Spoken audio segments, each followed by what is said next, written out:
오늘 우리에게 주시는 하나님 말씀은 사무엘하 8장 1절에서 14절까지의 말씀입니다.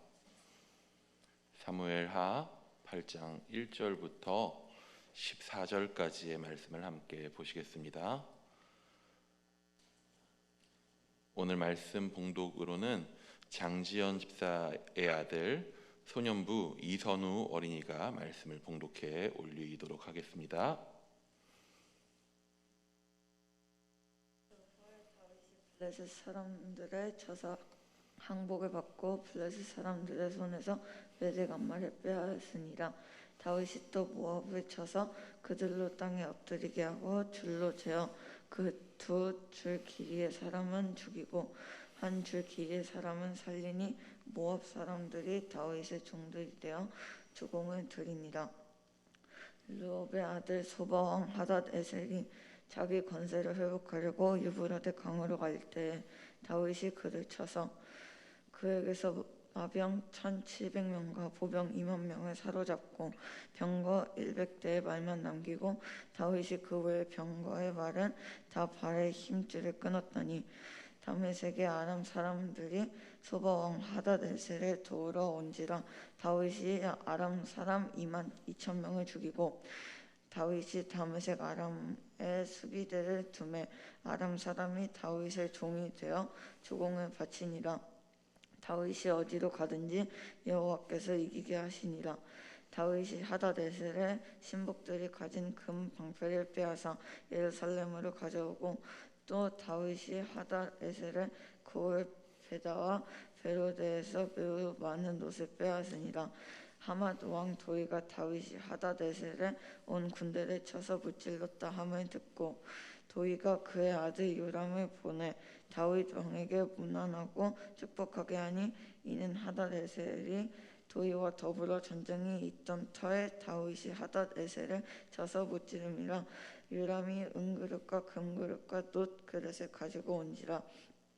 다윗 왕이 그것도 여호와께 드리되 그가 정복한 모든 나라에서 얻은 은과 곧 아람과 모압과 암몬 자손과 블레셋 사람과 아말렉에게서 얻은 것들과 소바 왕 르홉의 아들 하닷에셀에게서 노력한 것과 같이 드리니라.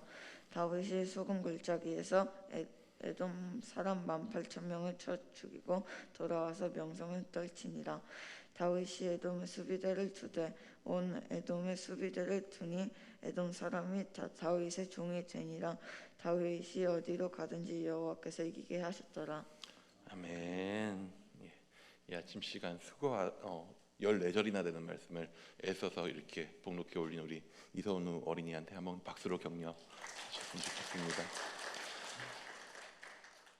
우리 본당에서 말씀을 나누는 시간이 이렇게 마음 편하고 자유로운 건 참 처음인 것 같습니다. 앞에 주의 만찬을 마치고 나니 마음이 참 한결 편해집니다. 감사합니다. 제 어릴 때 부모님이 하시던 말씀 중에서 참으로 저를 헷갈리게 하는 말들이 있었습니다. 여러 개 있었지만 가장 어려웠던 것 중에 하나가 용돈 받고 살면 이 용돈이라는 게 어찌됐든 쓰다 보면 많은 적은 없죠. 항상 적습니다.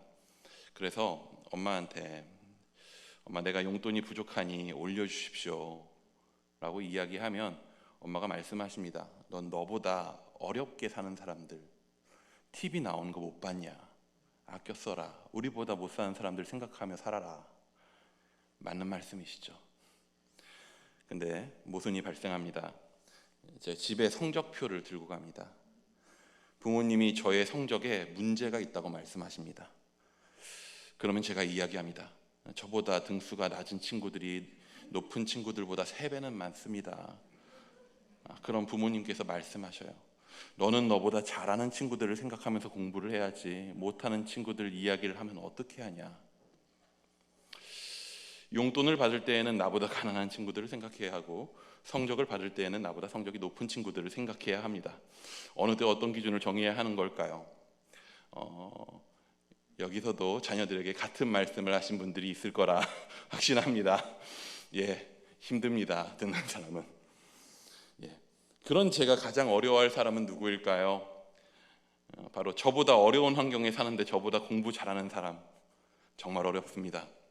그 앞에 내 삶은 뭔가 부끄러워집니다.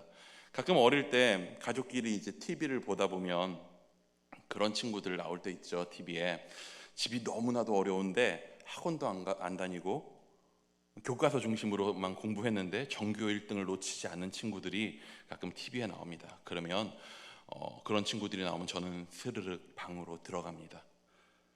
다윗은, 제가 느끼기에 다윗은 그런 친구입니다.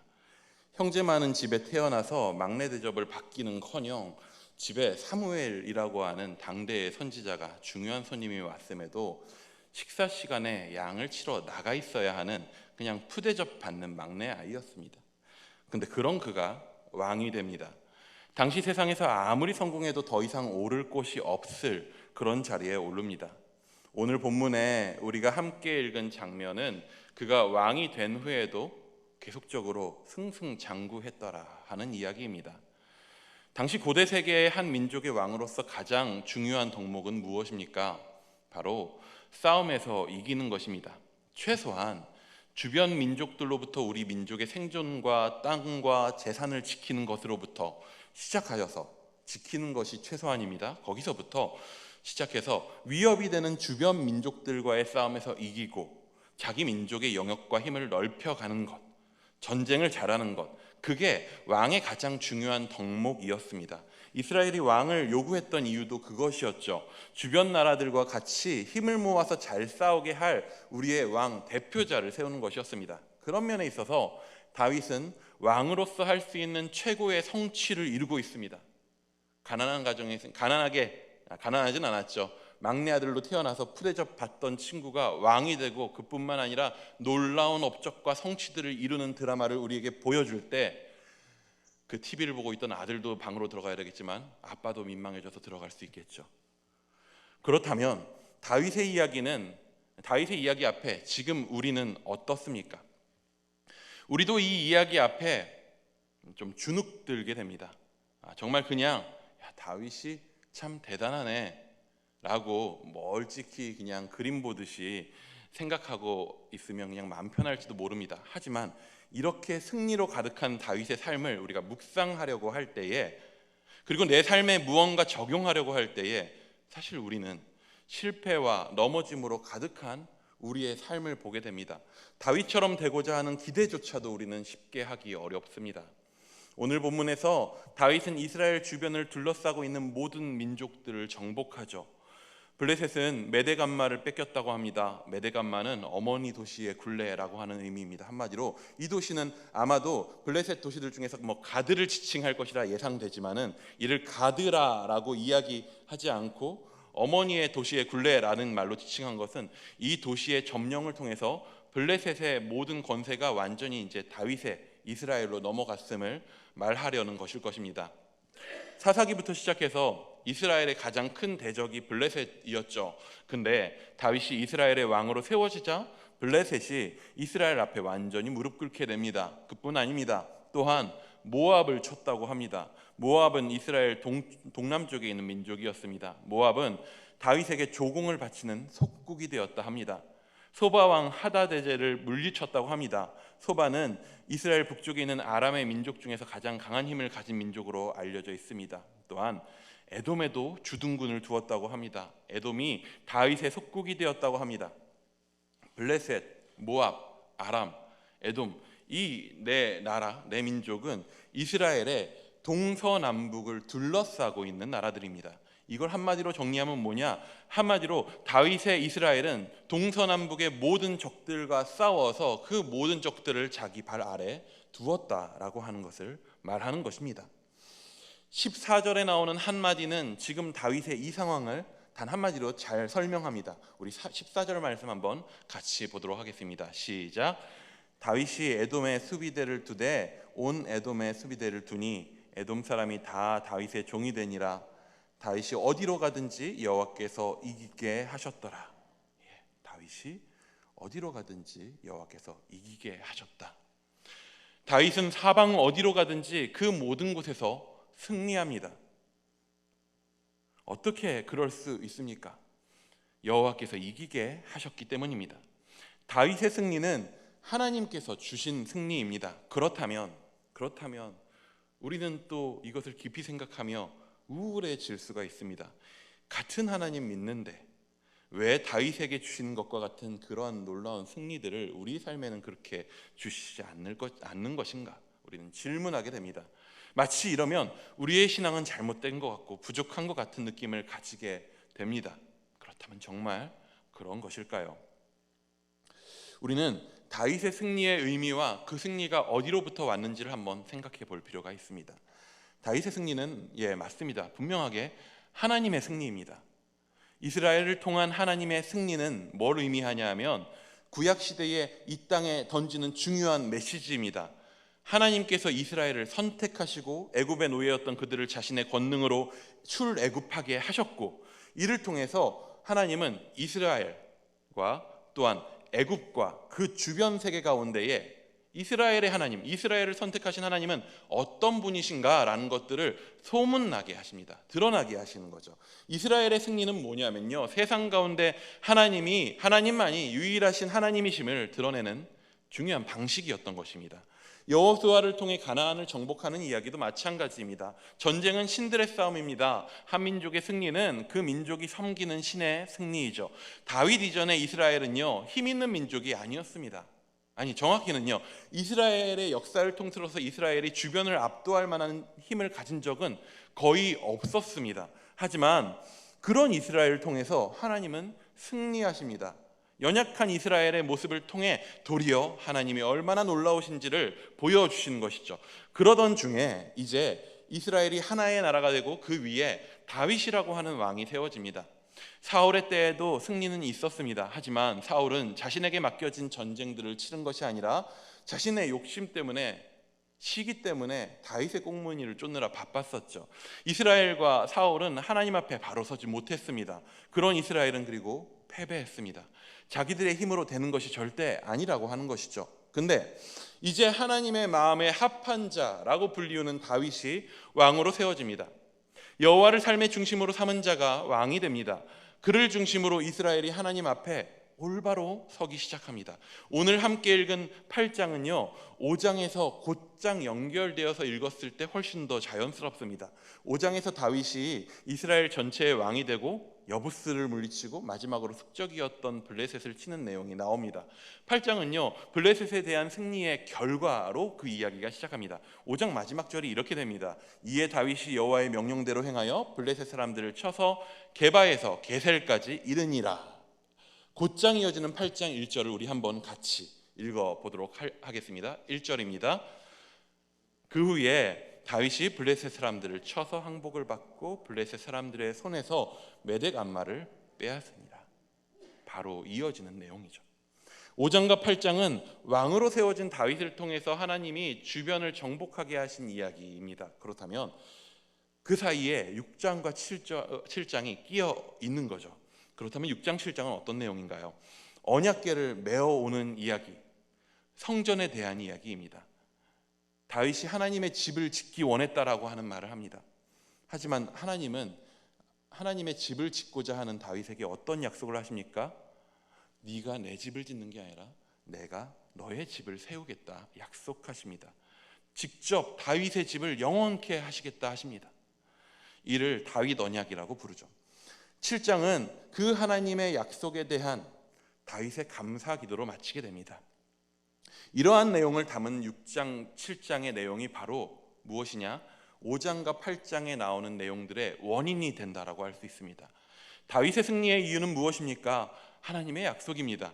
다윗에게 승리를 주겠다 약속하신, 다윗의 집을 세우시리라 약속하신 하나님이 그 약속을 어떻게 신실하게 이루시는가라는 것을 5장과 8장을 통해서 우리에게 보여주고 있는 것입니다. 그래서 5장에서부터 8장까지의 내용을 다 정리하면 이렇습니다. 하나님께서는 자기 앞에 신실한 자를 통해서 이 땅 가운데에서 일하십니다. 구약에서 하나님은 자기 앞에 대표자로 제사장 나라로 삼으신 이스라엘을 통해 그 일을 하기 원하셨고, 그러한 이스라엘에게 원하신 것은 그 백성이 자신과의 관계에서 신실하게 행하는 것이었습니다. 다윗은 하나님 앞에 그렇게 섬겼던 자였고, 그런 다윗의 가문은 이스라엘의 합법적 통치자로 하나님이 삼으시죠. 그렇다면 이제 우리의 시대로, 우리의 때로 넘어오도록 하겠습니다. 그렇다면 이제 하나님은 이 일들을, 하나님을 세상 가운데 드러내는 이 일들을 누구를 통해서 이어가십니까? 그것은 바로 주의 백성으로 삼으신 우리들입니다. 성도들입니다. 주께서는 예수의 몸된 교회를 통해 이 일을 하십니다. 그렇지만 우리는 어떻습니까? 주님 앞에 우리는 신실을 합니까? 신실을 하셨습니까? 잘 그러지 못한다라는 것을 내 마음이 이야기하고 있습니다. 우리는 우리의 신실함으로 주의 백성이 되지 못합니다. 그렇게 된 것이 아닙니다. 구약의 이스라엘도 마찬가지였습니다. 그들도 실수했고 실패했습니다. 다윗의 가문에서 왕들이 나왔고 그들을 통해 이스라엘이 다스려졌죠. 하지만 그들은 하나님 앞에 신실함에 실패했습니다. 결국 그들은 무너졌고 흩어져 버렸습니다. 하지만 여러분, 이 세상 나라가 무너지고 흩어진다 한들 하나님의 언약은 절대 변하지 않습니다. 다윗 왕가는 무너져 보이지만 그의 후손을 통해 진짜 왕이 우리 가운데 오셨습니다. 바로 예수 그리스도이십니다. 지금 우리가 성도로 주의 백성으로 인정받는 것은, 우리가 오늘 주의 만찬에 참여할 수 있게 되는 것은 우리의 능력과 우리의 신실함 때문이 아니라 하나님 앞에 완전하게 신실하셨던 예수 그리스도로 인함입니다. 우리는 그 예수 그리스도를 의지하여 그의 몸이 되었고, 다윗 통치하에 이스라엘이 주변 국가를 점령하면서 세상 가운데 하나님의 통치를 드러냈었던 것처럼 우리 또한 예수 그리스도의 통치하에 온 세상 가운데 하나님 나라의 통치를 나타내고 드러내게 되는 것입니다. 신실하신 하나님의 그 약속을 반드시, 신실하신 하나님은 그 약속을 반드시 이루십니다. 그런데 우리 안에 의아한 부분, 우리를 어렵게 만드는 부분들이 있었죠. 바로 처음에 이야기했던 그 질문입니다. 다윗의 일생에는 전쟁에서의 승리가 가득했는데 지금 우리의 삶은 왜 이런가 하는 것입니다. 왜 항상 우리는 신실하려고 하면, 예수 믿으려 하면 고난받게 되는가 하는 것입니다. 왜 우리는 주를 신실하게 믿으려 하면 가난한 자가 되는가 하는 것입니다. 왜 우리는 상처 입는가 하는 것입니다. 왜 우리는 오해받고, 왜 우리는 눈물 흘리는 삶을 살게 되는가 하는 것입니다.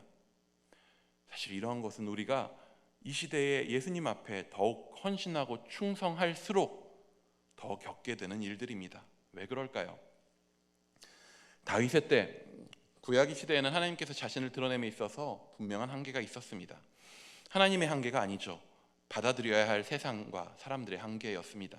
이스라엘이라는 민족과 왕정 통치를 통해 세상 가운데 가장 잘 드러낼 수 있는 하나님의 모습은 전쟁에서의 승리였습니다. 그럼에도 그 승리는 당시 전쟁의 결과가 가져왔었던 폭력과 강압으로 절대 결론 나지 않았습니다. 우리 오늘 읽진 않았지만 15절의 말씀을 한번 같이 보도록 하겠습니다. 15절입니다. 시작. 다윗이 온 이스라엘을 다스려 모든 백성에게 정의와 공의를 행할세. 전쟁의 승리와 더불어서 그 통치는 전쟁을 통한 강압과 폭력이 아닌 정의와 공의의 다스림이었다라고 이야기합니다. 당시에는 이를 통해서 하나님이 어떤 분인지 주변 세상 가운데 드러냈던 것입니다. 하지만 이제 우리에게는 진짜 왕이 오셨습니다. 그분은 자신의 신실함을 어떻게 우리에게 보여주십니까? 그는 자기 백성을 위해 억울한 일을 당하시고 고난받으시고 피 흘리시고 십자가에 매달려 수치를 당하시고 죽임을 당하셨습니다. 예수님은 그 방법을 통해 세상의 불의를 드러내고 하나님의 사랑을 우리에게 확증하셨습니다. 세상을 향한 하나님의 형상을 십자가를 통해서 드러내신 것입니다. 그래서 오늘 우리 성도들의 싸움은 그때와 다른 모습으로 드러나는 것입니다. 전쟁의 승리가 아닌 다른 모양으로 드러납니다. 이를 가장 잘 나타내는 본문을 조금 길지만 읽어드리도록 하겠습니다. 귀로 마음으로 잘 들어보시기 바랍니다. 마음이 가난한 사람은 복이 있다. 하늘나라가 그들의 것이다. 슬퍼하는 사람은 복이 있다. 하나님이 그들을 위로하실 것이다. 온유한 사람은 복이 있다. 그들이 땅을 차지할 것이다. 의에 줄이고 목마른 사람은 복이 있다. 그들이 배부를 것이다. 자비한 사람은 복이 있다. 하나님이 그들을 자비롭게 대하실 것이다. 마음이 깨끗한 사람은 복이 있다. 그들이 하나님을 볼 것이다. 평화를 이루는 사람은 복이 있다. 하나님이 그들을 자기의 자녀라고 부르실 것이다.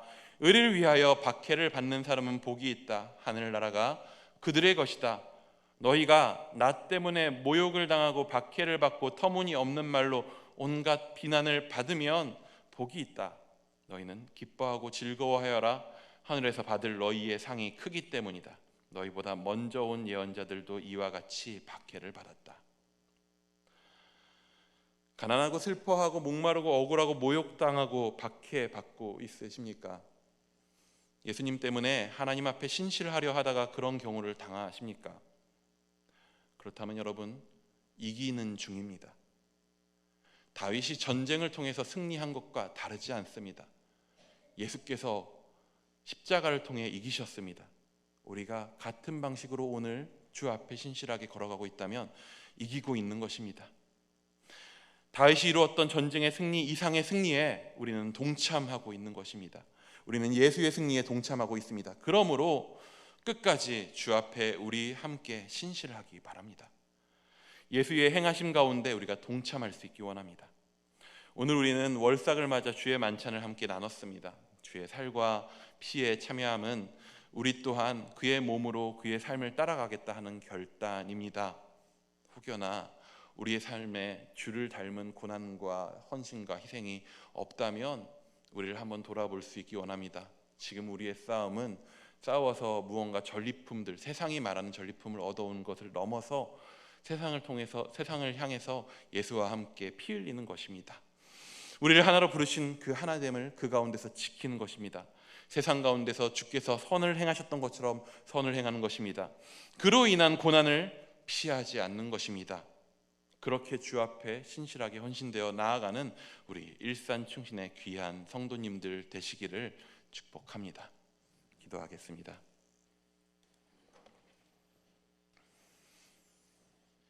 주님, 우리를 그 사랑으로 당신의 품에 안아주시니 불러주시니 감사합니다.